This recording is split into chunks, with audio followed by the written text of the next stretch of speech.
গত কয়েকদিন ধরেই চলছিল ভুতুড়ে ভোটার তালিকা নিয়ে রাজনৈতিক তরজা। এবার সেই ভোটার যুদ্ধ নির্বাচন কমিশনে তৃণমূলের প্রতিনিধি দল, বিজেপির প্রতিনিধি দল, সরাসরি চলে যাব দিল্লি থেকে রয়েছেন আমাদের প্রতিনিধি মৈত্রেয়ী। কি মনে হলো আজকের এই ভোটার যুদ্ধে, যে আগামী দিনেও এই উত্তাপ থাকবে কিনা, বিশেষ করে রাজ্যে? একেবারেই দেখো, আজকের যে উত্তাপ দিল্লিতে টের পাওয়া গেল তাতে কিন্তু বোঝাই যাচ্ছে যে 2026-এর নির্বাচন যত এগিয়ে আসবে এই ভোটার কার্ড ইস্যু কিন্তু তার উত্তাপ আরো বাড়তে চলেছে। একদিকে যখন তৃণমূল কংগ্রেস তাদের তরফ থেকে তারা জানিয়েছিলেন যে তারা 5:30টার সময় আজকে জাতীয় নির্বাচন কমিশনারের সঙ্গে দেখা করবেন, সেই মতো তৃণমূল কংগ্রেসের 10 সাংসদদের সদস্যরা তারা এসে পৌঁছান। তার আগে 1 ঘন্টা আগে এসে পৌঁছেছিলেন বিজেপির সদস্যরা। তারা কি বললেন? তারা তাদের দাবি যে 13 লক্ষেরও বেশি ভুয়ো ভোটার রয়েছে রাজ্যে। যখন তাদেরকে এই প্রশ্ন করা হয় যে তৃণমূল আসছে, এটা জানার পরেই কি আপনারা আসলেন, তখন তাদের বক্তব্য যে তারা আগে থেকে এই নাম তারা আবেদন করে রেখেছিলেন এবং যদি স্বচ্ছ ভোট চায় সরকার, তাহলে তৃণমূল সরকার, তাহলে বায়োমেট্রিক চালু করুক। যদিও তৃণমূল কংগ্রেস তাদের যে বক্তব্য ছিল সেই বক্তব্যে তারা একেবারে দৃঢ় ছিল। তাদের বক্তব্য খুব স্পষ্ট যে তারা যে প্রশ্ন করেছে নির্বাচন কমিশন তাদের প্রশ্নের জবাব দিতে পারেনি।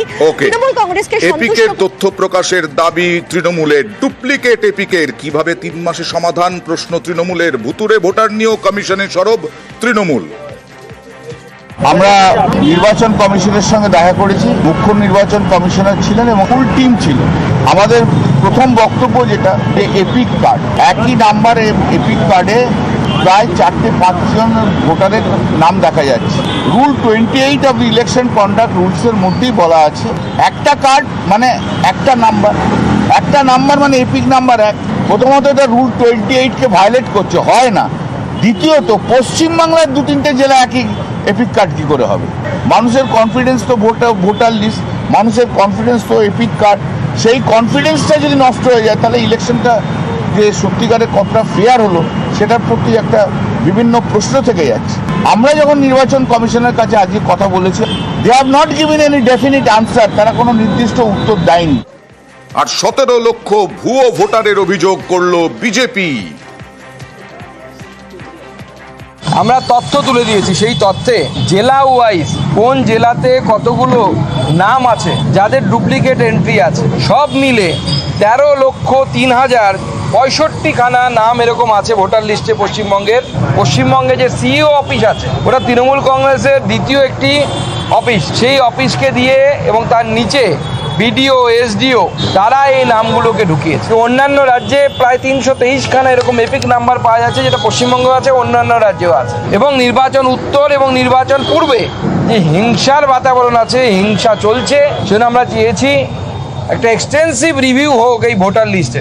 বাড়ি বাড়ি গিয়ে নির্বাচন কমিশনের লোক তারা রিভিউ করুক এবং নির্বাচন কমিশন আমাদের আশ্বস্ত করেছেন এই সমস্ত নাম আগামী দিনে যেন ভোটার লিস্ট থেকে বাদ যায়, তার জন্য নির্বাচন কমিশন যে আমাদের পরিকাঠামো আছে সেই পরিকাঠামোর মাধ্যমে সমস্ত কিছু করবে। ভোটার কার্ড নিয়ে বিজেপির চ্যালেঞ্জ তৃণমূলের দিকে, বায়োমেট্রিক কার্ড চালু করার চ্যালেঞ্জ, তার সঙ্গে পাল্টা কল্যাণ বন্দ্যোপাধ্যায়ের চ্যালেঞ্জ সুকান্ত মজুমদারকে। তৃণমূলকে বলবো আরও 5 বার আসুন। তৃণমূল কংগ্রেস যদি সত্যি ফ্রেশ এবং ইলেকশন করাতে চায়, আমি তৃণমূল কংগ্রেসকে প্রস্তাব দিচ্ছি, তৃণমূল কংগ্রেস নির্বাচন কমিশনকে প্রস্তাব দিক যে ভোটার কার্ড আর বায়োমেট্রিক ডেটা অ্যাড করে দেওয়া হোক, থাম্ব ইমপ্রেশন হোক, রেটিনা স্ক্যানিং হোক, তারপরে ভোটারদেরকে ঢুকতে দেওয়া হোক। আমরা তাদের রাজি আছি, তৃণমূল কংগ্রেসের হিম্মত হবে না তাদের রাজি হওয়ার। তৃণমূল কংগ্রেস ছাপ্পা দিয়ে যেতে তারা জানে। বিজেপি কেন এসেছিল আমি তো জানি না। বিজেপির আসাটা ওটা যেহেতু আমরা আসছি তত ওদের আসতে হবে আর কি। ভোটার লিস্ট ঠিক করলে আবার তো বলছি এমনিতেই আমরা বলছি যে আগামী 2026-এ 30টা সিটও বিজেপি পাবে না। এসবগুলো ঠিক হয়ে গেলে আবার যখন নির্বাচন হবে সব ঠিকঠাক করে বিজেপির কোনো জায়গায় থাকবে না।